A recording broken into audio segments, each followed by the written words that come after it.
आज है 25 दिसंबर 2024 दिन बुधवार। Welcome back to clean news UP. चलिए देखते हैं उत्तर प्रदेश की 25 फटाफट बड़ी खबरों को। परिवहन निगम ने दिया नए साल का तोहफा, घटाया गया जनरत बसेस का किराया। पूर्व प्रधानमंत्री अटल बिहारी वाजपेयी के जन्मशती पर परिवहन निगम ने यात्रियों को तोहफा दिया है। वातानुकूलित जनरत सेवाओं में 20% की कमी कर दी गई। ये जानकारी देते हुए परिवहन मंत्री दयाशंकर सिंह ने बताया कि वातानुकूलित जनरत बसेस का किराया आज 25 दिसंबर से 1.63 रुपए प्रति किलोमीटर की जगह 1.45 रुपए प्रति यात्री प्रति किलोमीटर कर दिया गया है। इसके अलावा 2x2 जनरत बस सेवा का किराया 1.93 रुपए प्रति किलोमीटर से घटाकर 1.60 रुपए यात्री प्रति किलोमीटर कर दिया गया है। यूपी में अब रिंग रोड की तरह बनेंगे रिंग रेल, 10 स्टेशन होंगे विकसित, यात्रियों को मिलेगा बड़ा फायदा। उत्तर प्रदेश पिछले कुछ सालों में तरक्की की नई बुलंदियों को छू रहा है। प्रदेश में बेहतर सड़कों का जाल बिछाया जा रहा है। उत्तर प्रदेश में योगी सरकार के नेतृत्व में अब रिंग रोड की तर्ज पर रिंग रेल के प्रोजेक्ट का प्लान बनाया जा रहा है। राजधानी लखनऊ में आउटर रिंग रोड की तर्ज पर अब रिंग रेल बनाने की योजना तैयार की जा रही है। योगी आदित्यनाथ के जेवर में फिल्म सिटी, बोनी कपूर ने सौंपा मास्टर प्लान। उत्तर प्रदेश के जेवर में प्रस्तावित इंटरनेशनल फिल्म सिटी का मास्टर प्लान तैयार कर लिया गया है। मशहूर फिल्म निर्माता बोनी कपूर ने मंगलवार को यमुना प्राधिकरण कार्यालय में मास्टर प्लान सौंपा।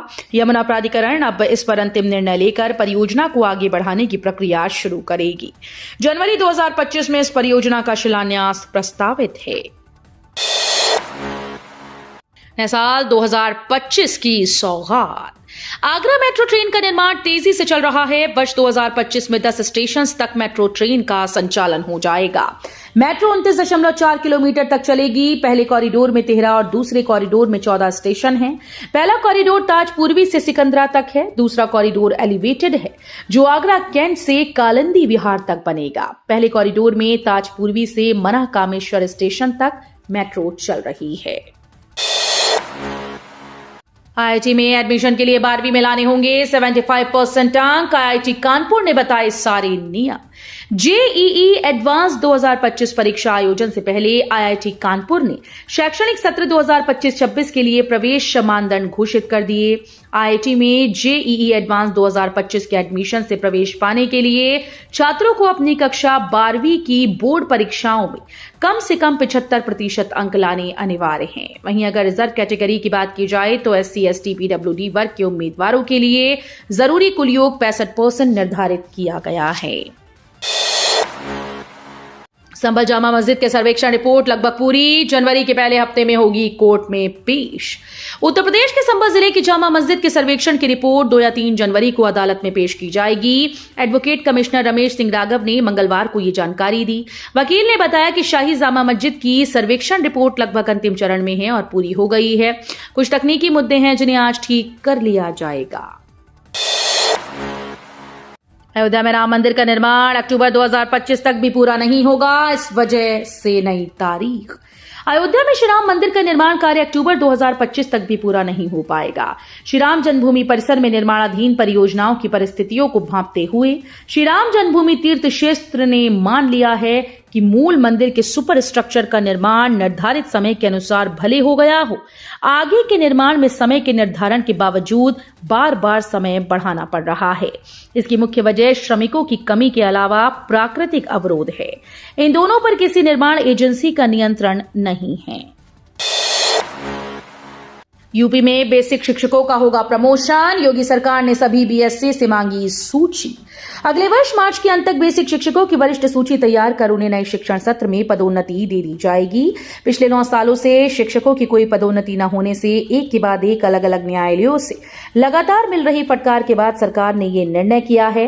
इसके तहत योगी सरकार ने प्रदेश के सभी बेसिक शिक्षा अधिकारियों को अगले वर्ष जनवरी के अंत तक उनके जिलों के शिक्षकों की वरिष्ठता सूची पूरी तरह से तैयार कर भेजने के निर्देश दिए हैं। यूपी में बाराबंकी से बहराइच के बीच बनेगा पहला डिजिटल हाईवे और आरामदायक भी होगा। यूपी में पहला डिजिटल हाईवे बनाने की तैयारी शुरू हो गई। ये हाईवे बाराबंकी और बहराइच के बीच बनेगा। करीब 101 किलोमीटर लंबा डिजिटल हाईवे 4 लेन का होगा। इसके किनारे ऑप्टिक फाइबर केबल बिछाई जाएगी। भारतीय राष्ट्रीय राजमार्ग प्राधिकरण ने सर्वे शुरू कर दिया है। सर्वे रिपोर्ट आने के बाद एस्टीमेट तैयार किया जाएगा। गाजियाबाद नगर निगम, मेयर और नगरायुक्त ने मिलकर खींचा विकास का खाका। नए साल में चमकेगा इंदिरापुरम। गाजियाबाद नगर निगम मुख्यालय में मेयर सुनीता दयाल और नगर आयुक्त विक्रमादित्य सिंह मलिक ने विकास कार्यों का खाका खींचा। विभागीय अधिकारियों की मौजूदगी शहर के विकास को लेकर कार्य योजना तैयार की गई। इंदिरापुरम के वार्ड में विकास कार्यों को रफ्तार देने की योजना पर चर्चा करते हुए मेयर सुनीता दयाल ने अधिकारियों को निर्देश दिए हैं कि इंदिरापुरम के वार्ड में पार्कों के साथ ही निर्माण कार्य शुरू किए जाएं। नोएडा में रियल एस्टेट न्यू ईयर पर करेगा बूम। एयरपोर्ट शुरू होने के बाद और तेज होगी प्रॉपर्टी की उड़ान। नाइट फ्रैंक और NAREDCO की ओर से जारी किए गए सर्वे के मुताबिक 62% उद्योग विशेषज्ञों का मानना है कि रेजिडेंशियल सेक्टर में 1 करोड़ रुपए या उससे अधिक कीमत वाले घरों की कीमतों में बढ़ोतरी हो सकती है। इसके अलावा बिक्री में 40% इजाफे का भी अनुमान है, जबकि 38% का मानना है कि बाजार स्थिर रह सकता है। मालवीय जयंती पर BHU में नजर आएगी महाकुंभ की झलक। फूलों से महकेगी महामना बगिया। काशी हिंदू विश्वविद्यालय अपने संस्थापक पंडित महामना मदन मोहन मालवीय की जयंती को बड़े ही धूमधाम से मनाने के लिए तैयार है। महामना की जयंती पर विश्वविद्यालय 3 दिनों 25 से 27 दिसंबर तक विविध सांस्कृतिक और प्रदर्शनी कार्यक्रमों का आयोजन करेगा। IIT कानपुर में 1035 छात्रों को मिली नौकरी।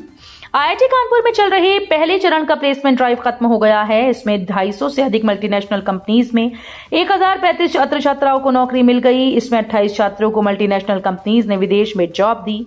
पिछले साल के मुकाबले में संस्थान में प्लेसमेंट में 13% से अधिक वृद्धि हुई। विदेश में मिली नौकरी का ग्राफ भी 27% से अधिक है। सीएम योगी ने परखी प्रयागराज जंक्शन की तैयारी। कहा, ध्यान रहे कोई कमी न रह जाए। बड़ी जिम्मेदारी और सेवा का सबसे बड़ा संगम होने जा रहा है। स्टेशन पर व्यवस्थाएं तो ठीक हैं, लेकिन ध्यान रहे कोई कमी न रह जाए। ये बातें मुख्यमंत्री योगी आदित्यनाथ ने प्रयागराज जंक्शन का निरीक्षण करते हुए महाप्रबंधक उपेंद्र चंद्र जोशी से कही। वर्ष 2013 के महाकुंभ में हुई दुर्घटना के बाद से पहली बार कोई मुख्यमंत्री रेलवे स्टेशन पर महाकुंभ की तैयारियों का जायजा लेने पहुंचे थे। आजम खान के जौहर विश्वविद्यालय परिसर में शत्रु संपत्ति होगी नीलाम। रामपुर में आजम खान के मोहम्मद अली जौहर विश्वविद्यालय परिसर स्थित शत्रु संपत्ति को जल्द ही नीलाम किया जाएगा। इसके लिए गृह मंत्रालय से प्रक्रिया पूरी की जाएगी। हमेशा विवादों के घेरे में रही मोहम्मद अली जौहर यूनिवर्सिटी में 13.842 हेक्टेयर शत्रु संपत्ति चिन्हित की थी। करीब 5 माह पूर्व प्रशासन ने इसे शत्रु संपत्ति अभिरक्षक को सुपुर्द किया था। आंबेडकर को लेकर बसपा का प्रदर्शन। कांग्रेस पर बरसे योगी। बाबा साहब भीमराव आंबेडकर पर केंद्रीय गृह मंत्री अमित शाह की टिप्पणी के खिलाफ बसपा सुप्रीमो मायावती ने 24 दिसंबर को देशव्यापी प्रदर्शन का ऐलान किया। उनके आह्वान पर लखनऊ, गोरखपुर सहित कई जिलों में बसपा कार्यकर्ताओं ने प्रदर्शन किया। लखनऊ में बड़ी संख्या में बसपा कार्यकर्ता हाथों में बाबा साहेब की तस्वीरें और नीले झंडे लिए सड़क पर उतरे। गोरखपुर में भी बसपा कार्यकर्ताओं ने आंबेडकर चौक पर प्रदर्शन किया। इस बीच बसपा के नेशनल कोऑर्डिनेटर आकाश आनंद ने कार्यकर्ताओं से अपील की है कि वे जहां कहीं भी हों अपना विरोध किसी न किसी रूप में जरूर दर्ज कराएं।